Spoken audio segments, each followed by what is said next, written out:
So this was a very spontaneous decision. So I managed to buy, well, wasn't really that hard of an effort. I ended up buying a Tamiya Manta Ray, which dates back to 1990.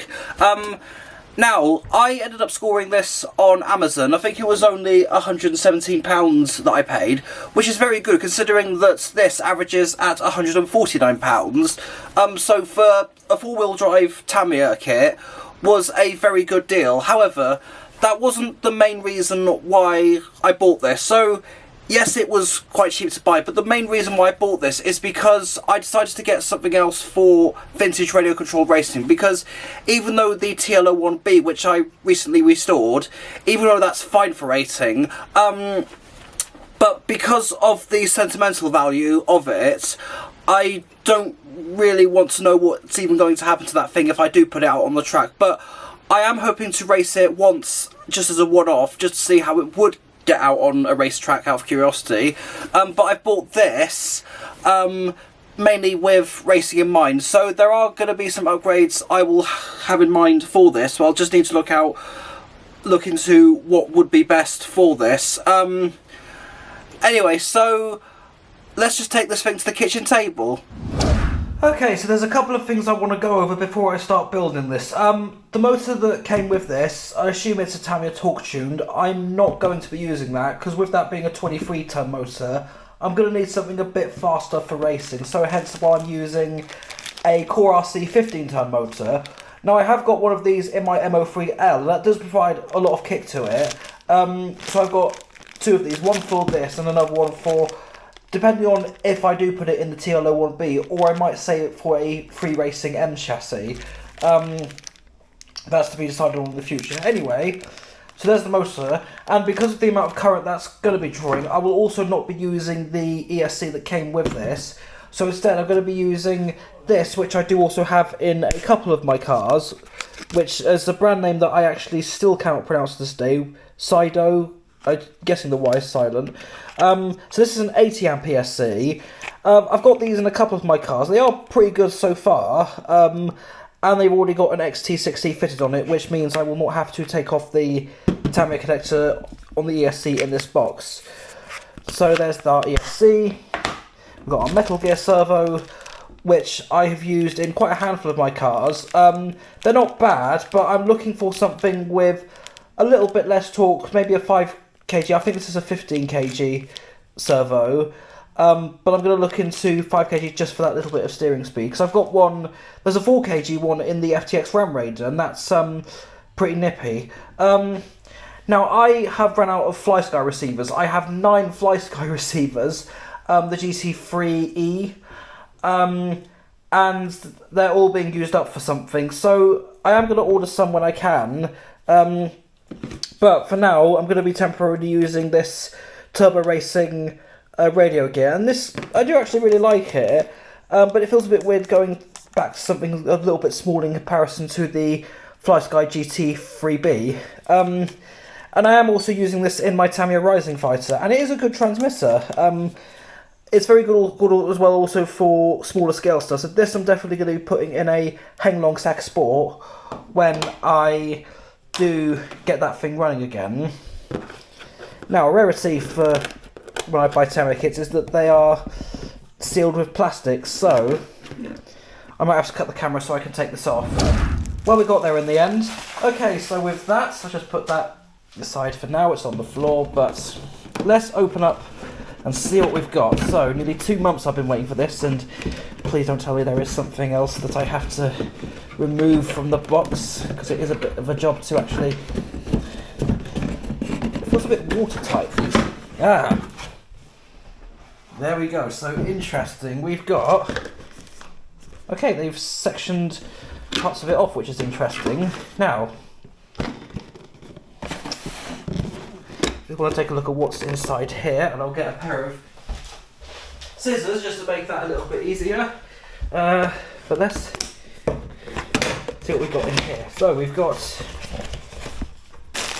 Okay, these are oil-filled. Okay, so we have got oil-filled shocks, which is interesting, which I thought these were going to be friction shocks. There we have our motor, assuming that's a Tamiya torque tuned. got our gears, we've got... Not 100% sure what that is, but I'd imagine that will be coming into play. We'll get some answers as to what that is. So, there's the ESC, which I'm not going to be using, the Tamiya connector. Going to be saving this as a backup, so put that aside. Got the tyres, we've got base here. Okay, so wheel hubs. We've also got parts here, more parts. Antenna pipe here, there's our body. Okay, so the body, shell and spoiler is on separate pieces.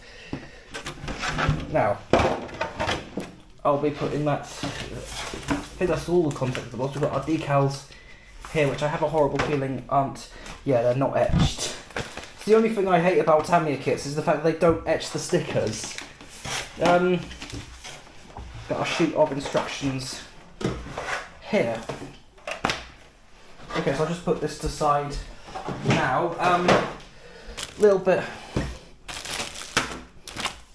unorganised. There's the antenna pipe, which I assume some other bits are going to be in there as well. Just double check the box that I have here.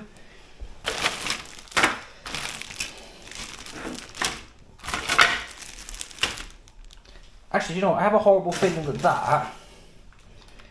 that might be the propeller shaft. There's no other shaft in there. Okay, so this is going to be very, very, very interesting. Alright, so that's an assorted load of Manta Ray parts. Let's just crack on with this thing.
So after 7 hours and 5 minutes, there it is. So, it was a very interesting build. I was particularly surprised at how thin the joint, but mind you, this dates back to the 1990s, so it's probably not as advanced in some places as later kits would have been. But overall, feels so smooth. The body clips are a bit too big for this, as you can probably see it just digging right underneath in there. Up there it's fine. Anyway, so I'll just take that aside because I don't need it anymore. So, I haven't actually properly driven this yet. I did test it for a little bit. But the one thing I really want to do is, I do want to get the thing, the body and the spoiler painted. But that window has to be painted black. And they haven't provided any, I'm not sure if I did check the box and there was no masking for that whatsoever. So, this could be very interesting and I'll have to work a way around it. Okay, so not exactly the neatest job, but I have made masking on the window at the front there. The reason why I've decided not to paint it black is A, because of some stuff that I might want to do, B, because I wasn't aware of any rules regarding the fact that the windows had to be cleared. I know that applies to on-road classes, but I wasn't sure if it applied to anything or anywhere in terms of off-road, so I've decided not to paint the window black and have that clear, just to be safe. But also, the reason why I've decided not to paint the window is just because I felt it would potentially look funny with this colour that I'm going for. So, this is translucent light blue, and, yeah, so I've not used any of this, so I'll probably be using all of this for this. I'll just keep spraying and spraying and spraying until it runs out. Otherwise, if I have some of this left over, the gas will probably run out and there'll be quite a bit left still in there to get out, because I've had that the case with Tamiya paints, even though I do turn the can upside down. But anyway, so time to get this thing painted. So here we go.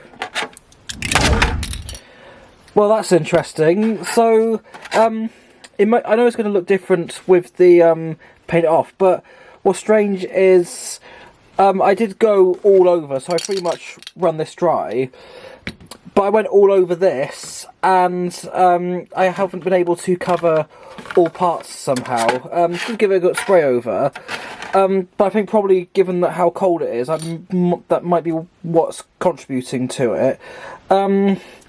Interestingly, I do want to back it up with some Brilliant Brew. This wasn't really part of the plan, but given that I've got some of this left over, and I don't want to start using this on another body shell in case I just start running out of the stuff. So I'm going to back it up with this and see what comes out of this. Here we go. Okay, so didn't have as much in there as I anticipated, but I have managed to fill in quite nicely. Not the best, but oh well. Now normally that would be it, but just for assurance, because I have had polycarbonate paint flake off on some of my sprays, I am going to back it up with this stuff. Now, I haven't used this brand of clear liqueur, but I have used similar products, if not the same, but Clear Coats. This is very good stuff. I have sprayed it on a few of my other bodies, and it's been holding up fine. I backed it up in the Rustler body, I've backed it up in the, well, I lose track of which ones I have done, but I think I've done at least 5 of them. But this stuff, yeah, this is really good. So, just for assurance, I'm going to back that up with this. So here we go. Alright, so that's done. Now you can see the results are very, very interesting. There's a bit of liquor there, given how cold it is outside, and also because of probably the amount of moisture that's outside during this time of the year. But the clear coat has settled. It's really liqueur, but I just call it clear coat because it's basically just a clear coating. It's done its job, it's dried up nicely, it's not soft at all in any of the areas, so that's a good. Yeah, you can see how probably, well, mind you, it has come out a bit artistic in a sense. So there it is on the spoiler as well, it's protected there. So next on the agenda is the decals, And I've got to fetch up a pair of scissors. There's some certain curved scissors. Yeah, so these are the scissors that I'm using. I'm still annoyed that I feel like that Tamiya are probably the only company that does radio control car kits that doesn't etch their stickers. There's probably other companies that do so. Please comment them if you wish. But anyway, so yeah, I was just gonna. So I've got scissors, decals. Here we go. Okay, there we have it. So, I didn't use all of the decals. There were just a few bits in there that I just didn't feel were really mattered that much. As well as just, it would be a bit noticeable. There are a few artistic changes that you may have seen. So these should have really been the other way around. But I feel it does help it stand out a bit more. There's quite a lot of... Get the spoiler there. So there are quite a lot of stickers in places that they are instead of where they were marked down in the instructions, but I decided to switch it up just because, given the colour I went for this, I just felt that it would look unnoticeable. And you can see how just about unnoticeable the Manta logo there is. So sometimes it's going to be a bit difficult to see. So, also just got my clear coat there, so I'll just put that out of the way. There we go. Now just put that out of the way. So I've got the Manta itself here on the floor and now on the worktop. But I've just also remembered I took out the turbo racing receiver because I was going to put a Fly Sky one in there. Let me just fix this real quick. Magic. Anyway, there's our new Fly Sky receiver in there. I have left the bind plug in purely because of the fact that I just need to bind it to the GT3B. So, time to get the spoiler back on. So I've got the spoiler all nicely decorated here. So here we go. And I've also got the bracket for that as well. So let's do this. Okay, so spoiler on. Now, for the last piece of the puzzle, and I've got to thread that through the hole for the antenna. So I have also got it tucked in there to make good use of it, purely just for show only. But here we go. Right, well that probably didn't go as well as it should have done, but it's done finally. So we have well, it was fully working. It's been fully working for quite some time, but it's fully presentable. Yeah, I still need to get that issue with the shock sorted. I might need to change the shock oil in that. If anybody does have, actually, if anybody does have suggestions on what oil I should use for the shocks on these, I'll be gratefully thankful for that. But anyway, in terms of when I can actually test this thing, that might have to be tomorrow at my cousin's place, because there's a lot of stuff that I have to prepare for Christmas, because we're going up there for a few days. Going to be taking this with me, as maybe a couple of others as well. But yeah, so that is the Manta Ray completed, and let's cut to the first proper test drive of this. Okay, so here we go, the very first proper drive of the Manta Ray. Now, the original plan was to run it off of a NIM first, and then see how it runs on LiPo for comparison. But because of the charge markers that I have put onto the NIMs, it means I can't actually use them, because as you can see right here, they just can't slot in. Which is the same. So I'm having to use the HPI plasma to start off with, because I've got no charge marker on that, and that slots in perfectly. Anyway, so as for the Manta Ray, got it binded up to the GT3B, so it all works fine. I might need to adjust the trims, but so this is the first time I've actually properly driven it. I haven't sent it yet, but I'm about to, depending on where this car goes, so I'll just tuck it in for a little bit. So, quite a nice stretch of road down there, and, okay, where's that Range Rover going? Oh no, it's a Land Rover Discovery, not a Range Rover. Anyway, so, on that note, this is the first time that I've sent it. Wow, so I need to adjust the trims, but that 15-ton motor is really sending it. That's ridiculous.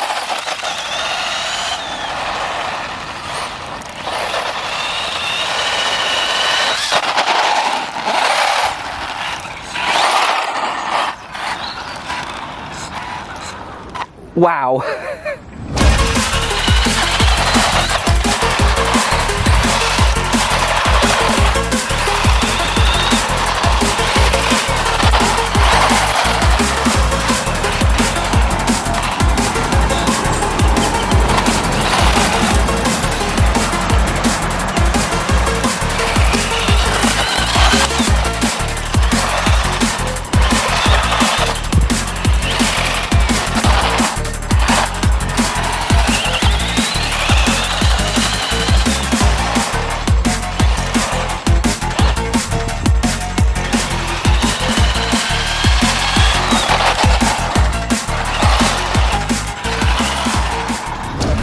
Right, so I've driven it round for a little bit and have adjusted the trim, so it's driving better, but there's not really much grip I've got, probably because of how wet it is on the road.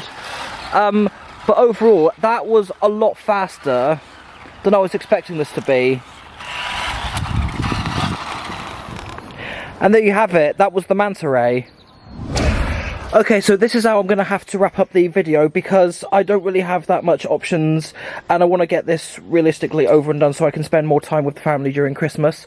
But that was my build of the Tamiya Manta Ray, and genuinely I was not expecting to be anywhere near as fast as it went. So that Core RC 15-ton motor has done absolute wonders, given with the 80 amp ESC as well as the 7.4 volt LiPo that I used in this thing. So this is going to be very interesting, and I did build this with racing in mind, although I'll have to give it a good scrub up. I'm just waiting for the mud to dry before I can wipe it down.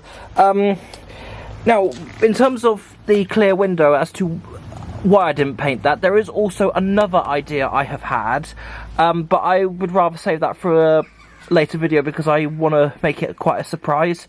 But yeah, I can't wait to race with this thing. In fact, I am actually we're hoping to go to A1 Racing Club like we did during Christmas last year. So given that Iconic Revival has happened there in the past, and that this is eligible for Iconic Revival, which is Vintage Radio Control Racing, given that this dates back to 1990, even though it's the re-release, but it's still eligible. However, so A1 is going to be very interesting. And on that note, that was my build diary of the Tamiya Manta Ray. Next week's video will actually be a video about converting that from brushed to brushless. And let me tell you, it has quite the performance behind it now. And it's gone out of focus, yeah. So that's for next week's video. But as for this week's video, thank you so much for watching, and see you in next week's video.